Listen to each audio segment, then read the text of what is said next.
ఎందుకంటే గతంలో సమగ్ర కుటుంబ సర్వే చేసినప్పుడు ఎస్సీ ఉపకులాల సమాచారము ఈరోజు ఉన్నాయి 59 కులాలు. కానీ సమగ్ర కుటుంబ సర్వేలో ఒక రోజులో చేరడం వల్ల 82 కులాలుగా ఎస్సీ ఉపకులాలను రాసుకొచ్చారు వాళ్ళు. ఎందుకు 82 కులాలు వచ్చినా నేను స్టడీ చేసిన 82 ఎందుకు మోచి MOCHI ఆ కులం. కానీ కొందరు ముచ్చి అని రాసిన పోయినాడు MUCHI అని రాసిన. ఆ కంప్యూటర్ కొట్టేటోడు మోచిని ఒక కులం కింద కొట్టిండు, ముచ్చి ఇంకొక కులం కింద కొట్టిండు. చెండాడ అని ఒక కులం ఉంది, CHA NDA DA ఉండాల్సిన దగ్గర చెండాండా అని కొట్టుకొచ్చాడు. సో అదొక కులం కింద ఇదొక కులం కింద చివరికి ఎస్సీ ఉపకులాలు 82 కులాలుగా మారినాయి. అంటే రాసుకొచ్చినోడు ఒకడు, కంప్యూటర్లో ఎంట్రీ చేసినోడు ఒకడు, ఇవి బయటికి చెప్పినోడు ఒకడు. ఎవరికి పొంతం లేకపోవడంతో సమగ్ర కుటుంబ సర్వే చంద్రశేఖరరావు ఏదైతే లెక్కలు చెప్తున్నాడో తప్పుడు లెక్కలుగా అర్థం పర్థం లేని లెక్కలుగా మారి అవి బయట పెడితే వాళ్ళ పరువు పోతుంది.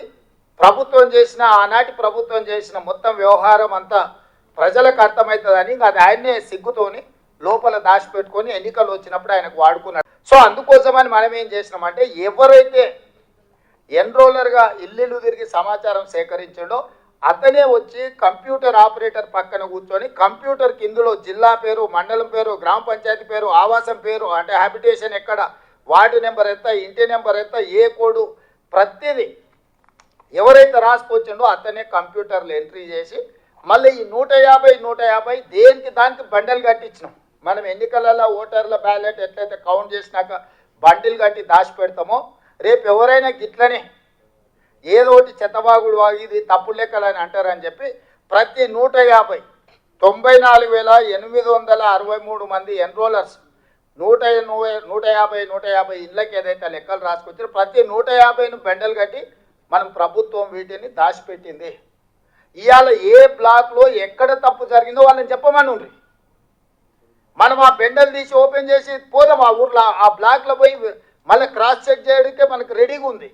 కంప్యూటర్ల సమాచారమే కాదు, రాసుకొచ్చిన సమాచారం కూడా ఈరోజు మన దగ్గర స్పష్టంగా నిక్షిప్తం చేసి పెట్టినము. రేపు ఎవడైనా మన ప్రాసెస్ను, మన విధానాన్ని తప్పుపట్టి ఈ బీఆర్ఎస్ వాళ్ళు, బీజేపీ వాళ్ళు ఎవరితోనో ఒకరితో కోర్టులో కేసు వేయించి ఈ ప్రాసెస్నే తప్పుపట్టి మొత్తం ఈ తీసుకున్న ప్రక్రియనే మొత్తం నిర్వీర్యం చేయాలని ప్రయత్నం చేస్తారు. కాబట్టి ఎలాంటి అవకాశం ఇవ్వకుండా మెటిక్యులస్గా ఈరోజు ఇట్లా సమాచారాన్ని సేకరించి డేటా ఎంట్రీ చేసి ఇది చేసినాం. ఇందులో మనకు వచ్చిన సమాచారం ఏంది, మొత్తము మనకు 3,54,74,554 మంది ఇందులో సమాచారంలో పాల్గొన్నారు. ఇది మనం రాసుకొచ్చింది కాదు, ఈ కుటుంబాలందరూ బయటికి వచ్చి ఇంత జనాభా మనతోని వాళ్ళు నమోదు చేయించుకున్న జనాభా. ఇప్పుడు జనాభా 4 కోట్లు ఉంది, లేకపోతే జనాభా మాది తగ్గింది, లేకపోతే మాది ఇంకో కొందరిది అక్కడ జరిగింది ఇక్కడ జరిగింది ఏదైతే అంటుర్రో ఇది సెల్ఫ్ డిక్లేర్డ్ డేటా. ఇది ప్రభుత్వం ఇష్టంగా కూర్చొని ప్రభుత్వ కార్యాలయంలో కూర్చొని రాసింది కాదు. ఇల్లు తిరిగి ఇంటి వాళ్ళని అడిగి ఇంటి వాళ్ళు ఇచ్చిన సమాచారం మీద అప్లికేషన్ మీద వాళ్ళు సంతకం పెట్టుకొచ్చి ఇచ్చినాం.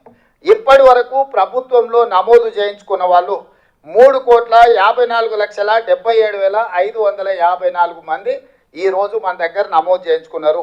ఈ కుటుంబాలు ఎన్ని అంటే టోటల్గా దాదాపుగా ఈ కుటుంబాలు అన్నిటిని కూడా 1,12,00,000 పైగా కుటుంబాలు ఇందులో పాల్గొన్నాయి.